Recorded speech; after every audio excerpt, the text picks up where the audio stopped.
Olá, seja bem-vindo a mais um estudo que fazemos aqui pelo Centro Espírita Terceira Revelação, Luz e Verdade. Meu nome é Eduardo, trabalho aqui no CETEL. Hoje estaremos estudando mais um capítulo do Evangelho segundo o Espiritismo, o capítulo 13.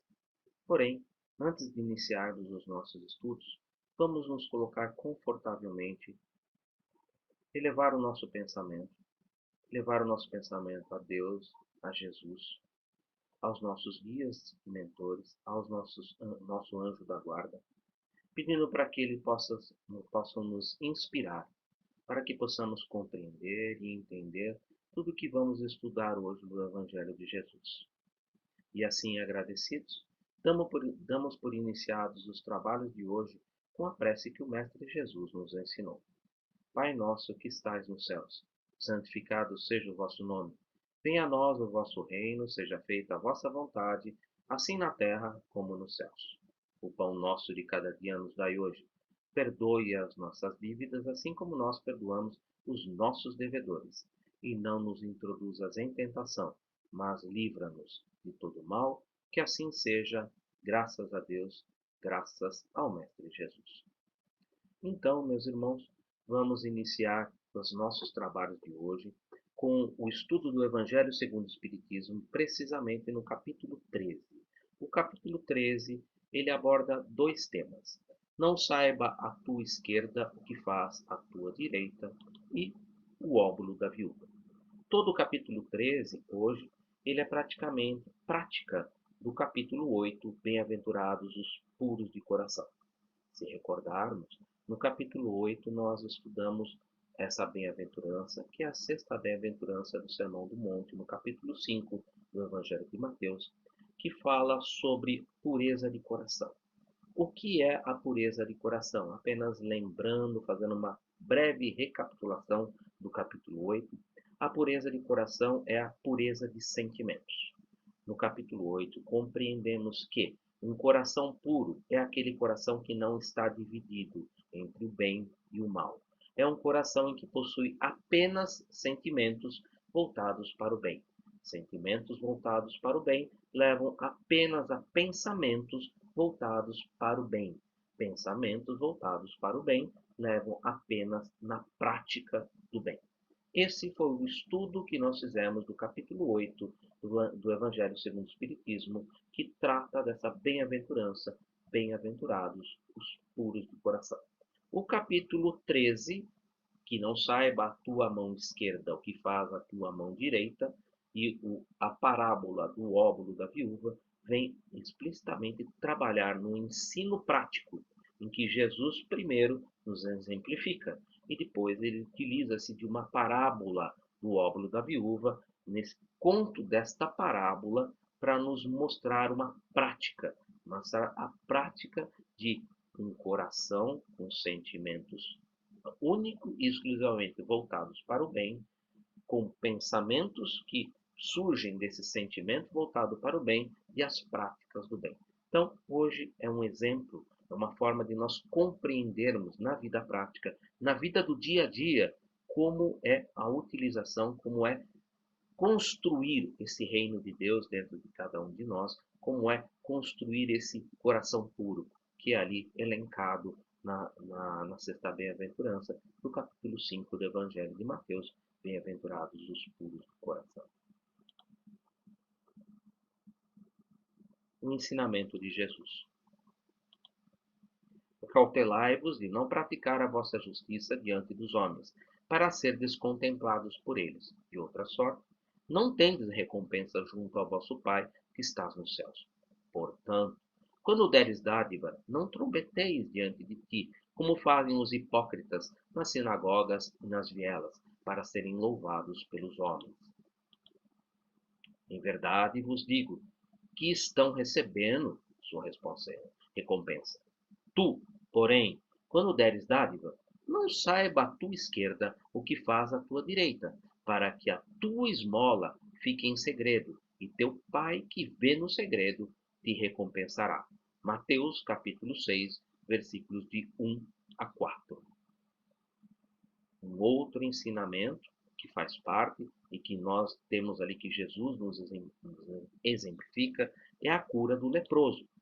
Da mesma maneira, depois que desceu do monte, muitas turbas o seguiram, e eis que um leproso, ou aquele que é portador de hanseníase, aproximando-se, o reverenciava, dizendo: Senhor, se quiseres, pode purificar-me. Estendendo a mão, tocou-lhe, dizendo: Quero, seja purificado. E imediatamente sua lepra foi purificada. Disse-lhe Jesus, porém: Olha, não diga a ninguém, mas vai mostrar-te ao sacerdote e apresenta a oferta que Moisés ordenou em testemunho deles. O significado: não saiba a tua esquerda o que faz a tua direita. Qual é o significado disso? É uma imagem, tá, gente? Que caracteriza a beneficência modesta. Devemos praticar o bem pela satisfação de auxiliar, procurando não chamar atenção para nós mesmos. Ocultar o bem que se faz constitui normalmente, marca de grande superioridade moral. Eu utilizei uma figura que representa o coração, porque é exatamente nesse aspecto que nós devemos pensar. Nós devemos nos linkar à bem-aventurança. Bem-aventurados os puros de coração, porque verão a Deus. Lembram que eu falei que pureza de coração é um coração que não é dividido. Ele só tem bem, então ele só sente bondade, só sente o bem, ele só pensa por só sentir o bem, ele só pensa no bem e isso só leva à prática do bem. Mas como que a tua mão esquerda não saiba o que faz a outra? Poxa vida, as duas mãos são minhas. Como que eu posso fazer alguma coisa nesse sentido em que a minha mão esquerda não sabe o que a direita está fazendo? Parece uma coisa complicada. Mas não é. Vamos pensar da seguinte forma. Eu vou fazer algumas perguntas para vocês e vocês vão mentalmente responder essas perguntas. Quantas vezes o seu coração pulsou nos últimos 5 minutos? Você deve estar pensando nesse momento, não faço a mínima ideia. Vamos melhorar um pouco. Quantas vezes você piscou nos últimos 10 minutos? Possivelmente você deve estar falando assim, esse cara deve ser meio doido, eu não faço a mínima ideia. Não sei mesmo. Vamos pensar mais um pouco. Quantas vezes você respirou na última meia hora? Agora vocês devem estar falando, olha, eu acho que o Eduardo pirou da batatinha, porque não é possível. Eu não faço a mínima ideia, não sei. E olha, gente, respirar é algo que se a gente deixar de fazer, vai ter um probleminha. Então é algo essencial, é algo essencial. Vejam que esses atos, respirar, piscar, bater dentro do coração e muitos outros, são atos espontâneos, são atos que caracterizam a beneficência modesta. É a beneficência espontânea, a beneficência natural. E o que eu estou querendo dizer com isso? Que quando o bem que você pratica, ele é tão espontâneo, ele é tão natural, como piscar, como respirar, como o batimento do coração, a tua mão esquerda não sabe o que a outra está fazendo, porque é espontâneo. E quando acontece um bem espontâneo dessa forma? É quando o coração só tem sentimentos bons. É quando no coração só residem sentimentos puros. Sentimentos puros, pensamentos puros. Pensamentos puros, pensamentos voltados para o bem, prática do bem. Você pratica o bem sem nem sequer dar conta que está praticando o bem. De certa forma que isso não é comum no mundo de hoje, no mundo de provas e expiações que nós estamos, que muitas vezes as pessoas até comentam, nossa, você viu o que você fez? Você fala assim, eu não percebi nada, nem me passou pela cabeça. Por quê? Aquilo já é tão espontâneo, tão natural para você fazer o bem, que você faz aquilo sem se dar conta. E é exatamente desta forma que Jesus caracteriza que a tua mão esquerda não sabe o que a outra está fazendo. É o bem espontâneo, é o bem que parte de um coração puro, um coração que só pensa no bem, só pensa na prática da caridade e no auxílio ao próximo. A falsa modéstia. Sim, a falsa modéstia, que deixa transparecer o benefício. Jesus fala sobre isso, né? Então, quando deres dádiva, não trombeteis diante de ti, como fazem os hipócritas nas sinagogas e nas vielas, para serem louvados pelos homens. Em verdade, eu vos digo que já estão recebendo a sua recompensa. Mancharam a modéstia, mancharam o bem que estão praticando pelo orgulho, né, gente? Impor o reconhecimento tem consequências, porque humilha o necessitado, fazendo pesar os benefícios sobre quem os recebe, exaltando o preço do sacrifício, exaltando o orgulho daquela pessoa orgulhosa, né? Como consequência, na maioria das vezes, não recebe nem mesmo a recompensa terrestre, porque muitas vezes é olhado e falado, sujeito orgulhoso, está fazendo isso para aparecer, está fazendo isso para se mostrar, olha como eu sou benevolente. Orgulho, gente. Que coisa, né? Isso mancha, isso às vezes, muitas vezes, acaba com todo o gesto se torna inútil, às vezes nem mesmo a recompensa terrestre a pessoa recebe. Lembrai-vos ainda de que a ostentação, o orgulho, apaga aos olhos de Deus o mérito do benefício. Jesus disse: não saiba a tua esquerda o que faz a tua direita. Com isso, ele vos ensina a não manchar a caridade pelo orgulho. Coração puro, coração que não possui nem interesse pessoal, nem orgulho e nem egoísmo. A modéstia real, ela oculta o gesto. A imagem é muito clara, né? Para que a tua esmola fique em segredo. E teu pai, que vê no segredo, te recompensará. É você e Deus. Deus te recompensa. A verdadeira caridade é sempre boa e benevolente, tanto no ato quanto na maneira de fazê-la. Um serviço prestado com delicadeza, um serviço prestado com delicadeza, tem duplo valor. Se for com altivez, se for com orgulho, a necessidade pode até fazê-lo aceito, mas o coração daquele que recebe mal será tocado. Agora, alguns podem estar perguntando, peraí, mas na segunda passagem tem uma coisa ali que ficou muito esquisita. Se o bem deve ficar oculto, por que Jesus ordenou? Vai, mostra-te ao sacerdote e apresenta a oferta que Moisés ordenou em testemunho para eles. Peraí, não é para ficar oculto? Por que então Jesus ordena, vai lá e se mostra para o sacerdote e faz a oferta que Moisés ordenou em testemunho para eles? Por que isso? Costume da época, gente. Costume da época. Na época em que Jesus estava, não existia remédios e nem tratamentos para hanseníase. Então, os leprosos eram banidos da vida familiar e social em razão dessa doença. Eles eram excluídos, eles viviam excluídos da sociedade e da família. Então, para que eles pudessem, conforme aquele costume da época, voltar e serem registrados e poderem novamente estar em convívio da família e da sociedade, eles precisavam ali se mostrar ao sacerdote. O sacerdote era como se fosse um representante, um médico representante da sociedade, que iria verificar o corpo da pessoa e ver que nela não havia mais traços da hanseníase.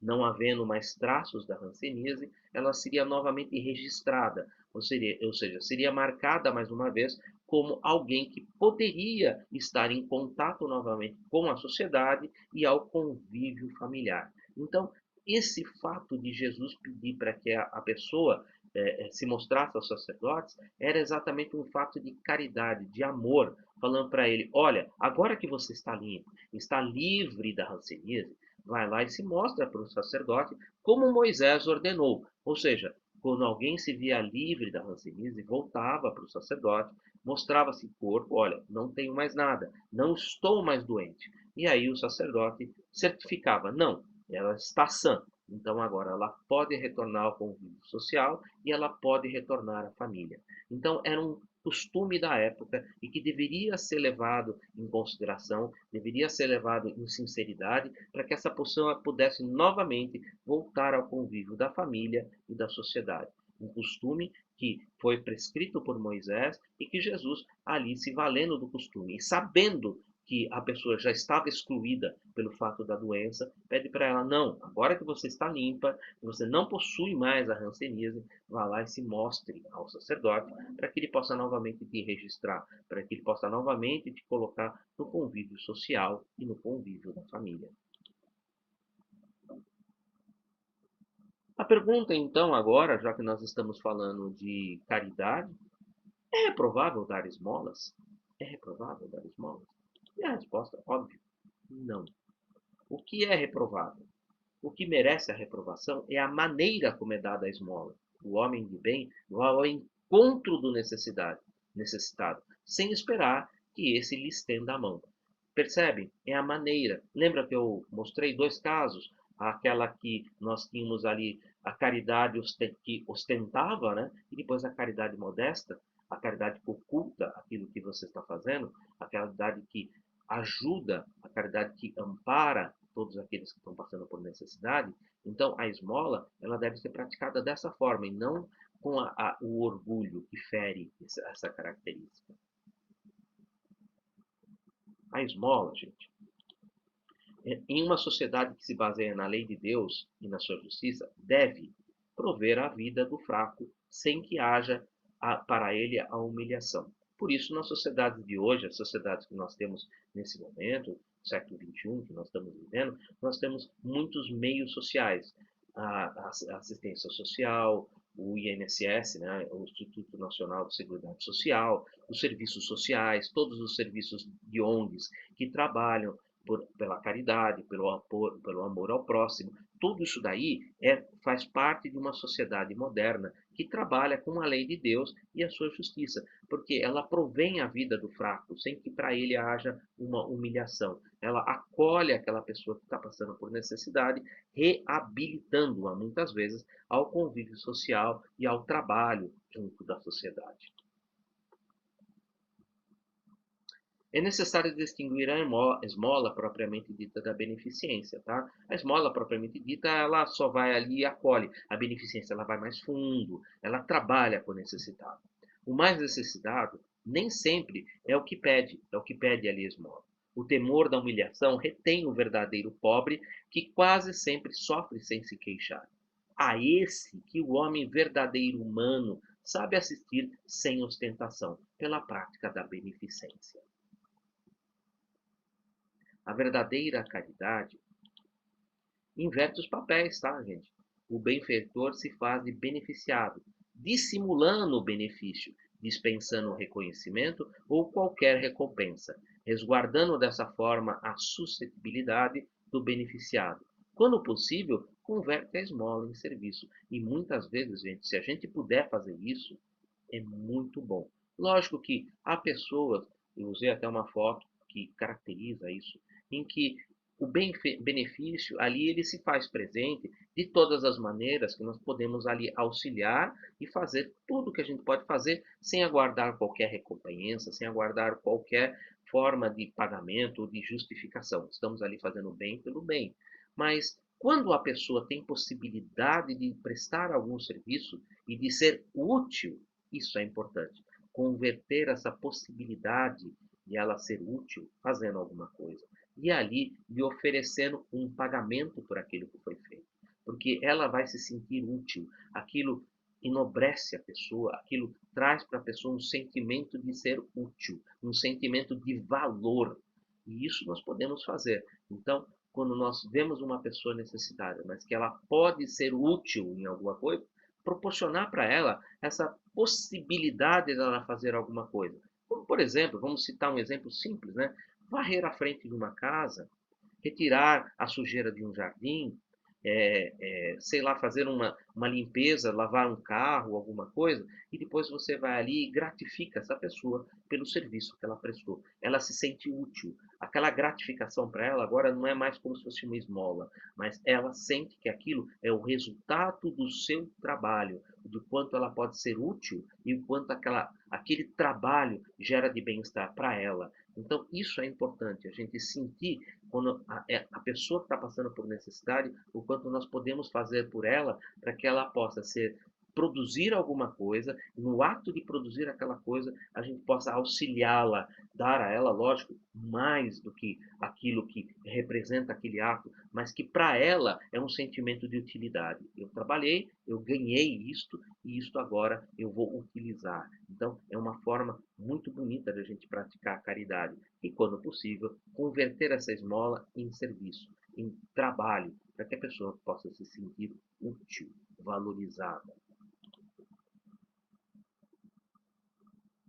O óbolo da viúva é uma parábola em que Jesus conta e exemplifica novamente esses papéis. E ela começa da seguinte forma: estando Jesus sentado defronte do gasofilácio, contemplava a turba que colocava a moeda de cobre no gasofilácio. Isso tem Marcos capítulo 12, versículos de 41 a 44 e Lucas capítulo 21, de 1 a 4. E muitos ricos colocavam muito. Lembram como a gente falou sobre a esmola que é dada com altivez e com orgulho? Muitos ricos ali iam como aquele senhor ali que está ali com a bolsinha cheia de moedas. Moedas às vezes de pequeno valor, mas eles gostavam de ir ali e colocar muitas moedas porque fazia aquele barulho do gasofilácio, do deslizar das moedas para dentro do cofrinho, né? Aquele zin, zin, e as pessoas olhavam e viam, nossa, olha como aquela pessoa é bondosa, né? Olha como ele é caridoso, né? E aquilo, a ostentação da pessoa, a pessoa se sentia ali com aquela ostentação, né? Estavam recebendo ali já o seu pagamento, né? O pagamento já estava sendo ali por elas mesmas colhidas por essa ostentação, por esse manchando a caridade com o seu orgulho. Porém, veio uma viúva pobre e colocou 2 leptos, que vale a um quadrante. Um lepto, gente, equivale a 1 centavo. Um quadrante equivale a 2 centavos. Essa senhora, naquela época, essa pobre viúva, vamos lembrar que nós estávamos numa sociedade patriarcal. Então, na ausência do homem, normalmente a viúva passava por muitas dificuldades. Essa senhora, ela estava ali passando por dificuldades, qualquer dificuldades que são representadas numa sociedade patriarcal, numa sociedade em que os homens ali detinham poderes maiores do que as mulheres. Não havia uma igualitária, não era uma sociedade igualitária, era uma sociedade patriarcal. Então, ela passava por dificuldades. Mesmo assim, ela pega 2 moedinhas e se aproxima do gasofilácio e coloca essas 2 moedinhas, as menores moedas que existiam naquela época, equivalente a 1 centavo, 2 leptos. E aí Jesus convoca os seus discípulos. Convocando os seus discípulos, disse-lhes: em verdade vos digo que esta viúva pobre colocou mais do que todos os que estão colocando no gasofilácio, pois todos colocavam do que lhes sobra. Ela, porém, do que lhe falta, colocou tudo o que tinha, todo o sustento dela. Essa pobre senhora, essa pobre viúva, ela colocou ali tudo aquilo que ela dispunha naquele momento, tudo aquilo que ela tinha com ela. E por que ela fez isso? Porque naquele momento ela sentia no coração dela que naquele momento ela estava assistida, mas que muitas outras pessoas que na situação como ela, como esta que se encontrava viúva, podiam não estar assistidas. E como ela tinha essas 2 moedinhas em mãos, ela, com aquele sentimento puro de amor ao próximo, de fazer ao teu irmão aquilo que gostaria que vos fizesse, ela vai lá e coloca essas 2 moedinhas. Então ela tinha, aquelas 2 moedinhas representavam um sentimento de bem, um sentimento que vinha do fundo do coração, da prática da caridade e do auxílio do próximo. Esse ensinamento de Jesus, vejam as 2 moedinhas, né, na mão de uma viúva, o valor material da doação não é importante quando se pratica a caridade. O fundamental é o sentimento de amor e desprendimento que acompanha o gesto generoso. Sentimento de amor. Lembram que eu falei? Sexta bem-aventurança, bem-aventurados os puros de coração, porque verão a Deus. Sentimento puro. Um sentimento de bondade, um sentimento de amor, um sentimento do bem que nasce de um coração puro e que acompanha esse gesto de desprendimento. Eu, neste momento, estou bem, mas outros podem estar passando por necessidade. Então, eu vou auxiliar quem está passando por necessidade. Esse gesto generoso. Quais são os recursos para se praticar a caridade, hein, gente? Quais são? Nós temos 2, né? Temos para isso 2 recursos que a providência divina nos proporciona. O primeiro deles é aquele que é o da caridade material e representa pelos talentos, os bens, aquilo que detemos. Por que aquilo que detemos?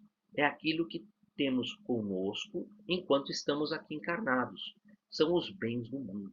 Os bens que foram nos confiados por Deus e que estão nas nossas mãos, que nós podemos utilizar para nós, para a nossa família e para amparar o nosso próximo, para ajudar o nosso próximo, para a prática da caridade. É chamada de caridade material. É a caridade daquilo que detemos. É a caridade que faz parte dos mecanismos que Deus nos coloca em nossas mãos para auxiliar a nós, a nossa família e todos que estão à nossa volta. Isso é aquilo que detemos. É aquilo que, quando nós morremos, desencarnamos, não levamos junto conosco. Gente, caixão não tem gaveta. Nós não levamos roupa, não levamos casas, bens, carros, dinheiro, nada disso. Isso são os bens da terra, são os nossos talentos que Deus coloca nas nossas mãos para a prática da caridade. Então, esta é a caridade material, é representada pelos talentos. Os bens, aquilo que detemos, ou seja, o que Deus confia e o que devemos utilizar na prática da caridade, empregando para isso o quê? A inteligência e o trabalho. A inteligência, como nós vimos, né? Sentimentos bons, pensamentos bons, sentimentos só para o bem, pensamentos só para o bem, atos para o bem. Inteligência e trabalho. Inteligência, pensamentos só voltados para o bem. Trabalho, o trabalho resultante de pensamentos bons. Porém, temos a segunda etapa, né, gente? Que é a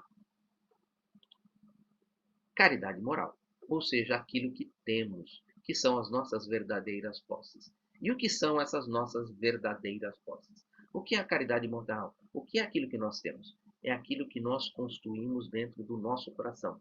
Lembra o que Jesus falou? A boca fala daquilo que o coração está cheio. Então, se o seu coração é um coração puro, se é um coração que só tem coisas boas, não é um coração dividido, a boca fala daquilo que o coração está cheio. A boca fala só de coisas boas. Essas são as nossas verdadeiras posses, aquilo que construímos no reino de Deus, que está dentro de cada um de nós. Lembram quando Jesus falou? O reino de Deus não vem com aparências exteriores. Não são esses exteriores, mas é aquilo que construímos dentro de Deus, dentro de nós. O reino de Deus está dentro de vós. Um coração que vai sendo construído pouco a pouco, tirando dele toda essa parte má e deixando apenas a parte boa. Um coração que não estará no futuro, mas dividido entre o bem e o mal, mas um coração somente voltado para o bem. E quais são essas verdadeiras posses? O que é nosso? O que nós levamos? O que nós colocamos dentro de nós? A amizade, que gera gratidão. O amor, o respeito, o carinho, o tempo, gente, olha o tempo. A foto eu me baseei exatamente nesse quesito tempo. Amor e sabedoria são e serão nossas verdadeiras e permanentes propriedades. A gente pode morrer, desencarnar, voltar ao mundo espiritual, reencarnar novamente, porque as encarnações são todas solidárias, elas se complementam, né?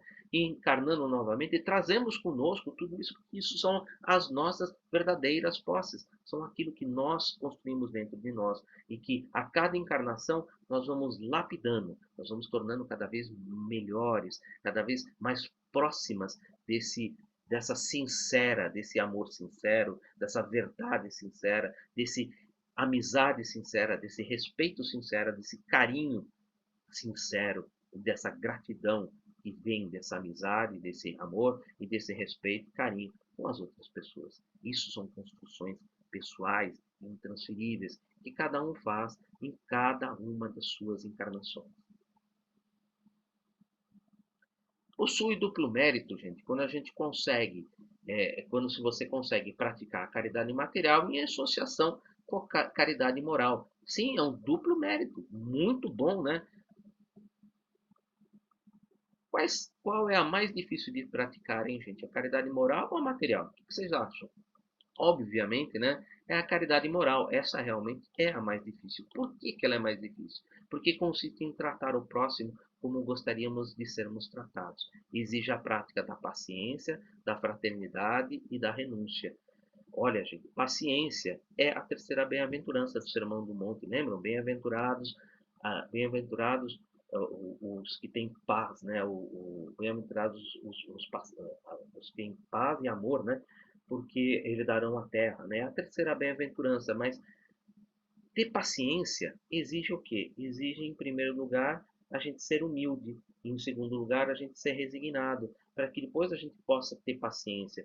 Porque é difícil você ter paciência sem ser humilde e sem ser resignado, entende? A fraternidade e a renúncia também, e a fraternidade, ela vem das práticas da humildade, da renúncia, da paciência, da misericórdia, do perdão. Então, tudo isso é uma associação.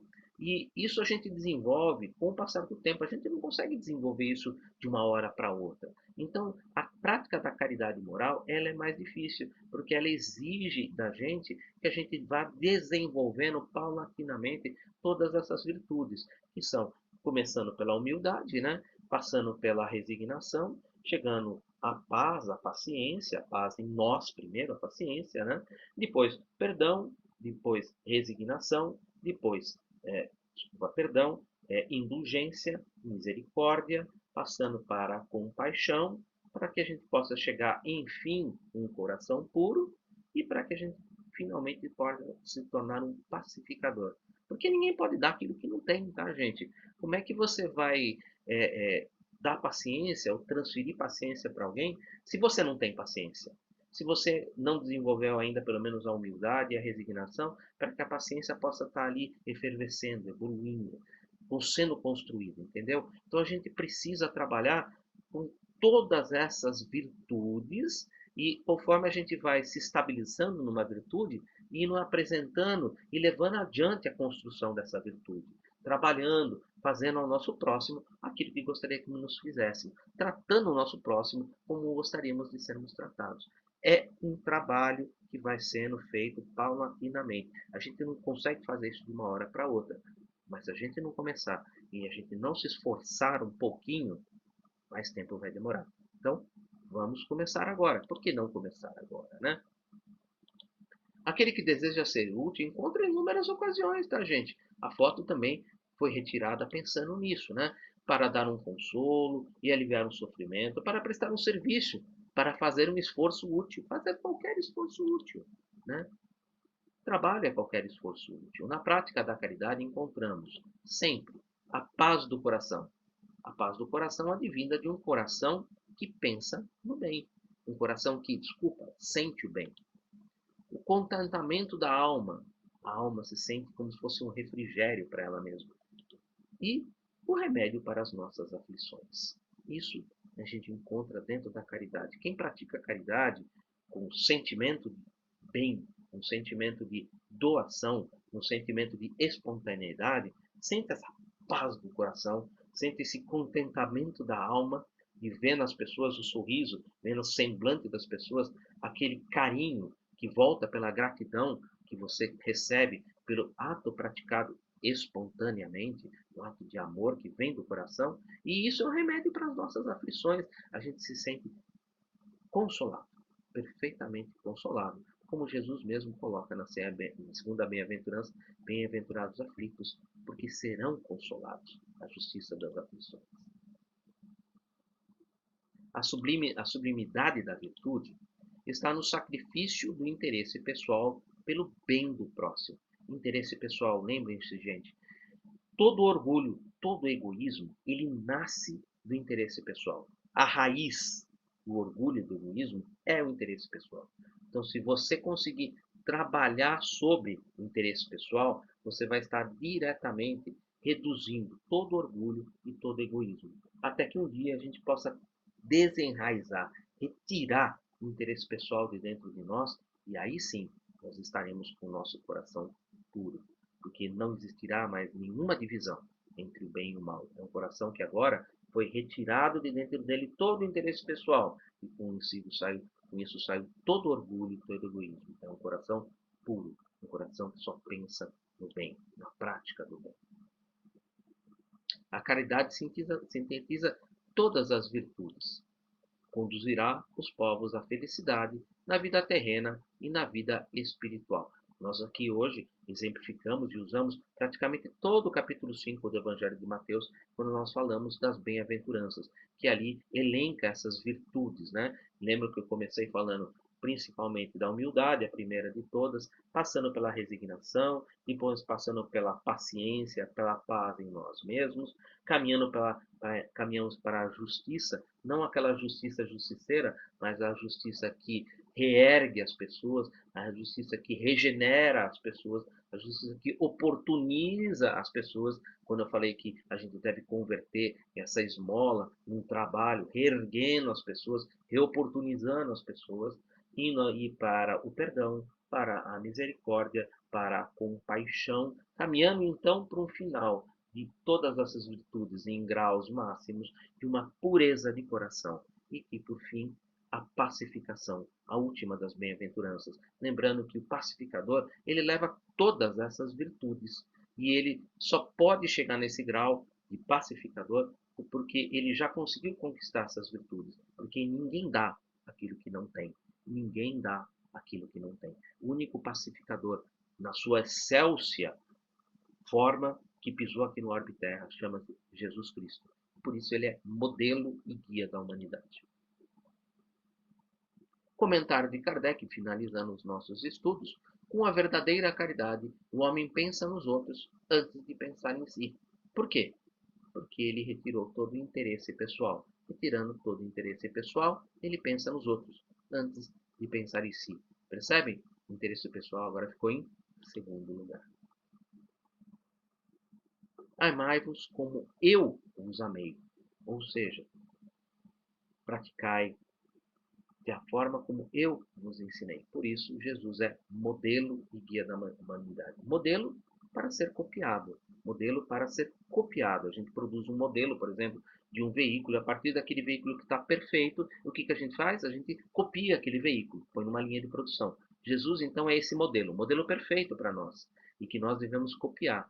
E ele também é guia. Por que ele guia? Porque ele conduz o seu evangelho, é um caminho reto para a gente chegar até Deus. Ele é o condutor até Deus. Ele mostrou, olha, seguindo esse caminho, não tem erro. Então ele é guia e modelo. Modelo para ser copiado e guia para que a gente possa seguir os seus passos, para a gente chegar mais depressa junto ao nosso Pai, para sermos felizes e espíritos puros. Gente, muito obrigado pela presença de todos vocês. Que a palestra de hoje possa ter enriquecido um pouco mais o conhecimento a respeito de que a mão direita faz, a esquerda não precisa ficar sabendo, a esmola e a beneficência e a caridade. Gente, muito obrigado. Que Deus nos acompanhe. Que assim seja. Graças a Deus.